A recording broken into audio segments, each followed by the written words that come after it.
Денеска продолжи расправата по однос на овој случај, во кој што еве за прв пат имав можност да се изразам и да се искажам дека сум невин. И се надам дека што побрзо овој процес ќе заврши и со тоа ќе се заврши целата оваа приказна и ќе се докажи мојата невиност. Истовремено слушнав дека денеска повторно било одложено судењето на председателот на владата Заев, кое што колку што можам да се сетам скоро 2 години не може да започне. Така што од една страна добро е што ова рочиште на кое што јас сум повикан се движи и се надевам што побрзо да се заврши, да се стави крај на тоа, додека од друга страна гледаме избегнување и одолжување.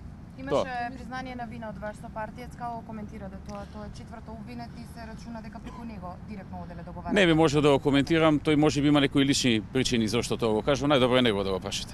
Јас се искажав за мене и сите други се искажаа за себе. Ви благодарам.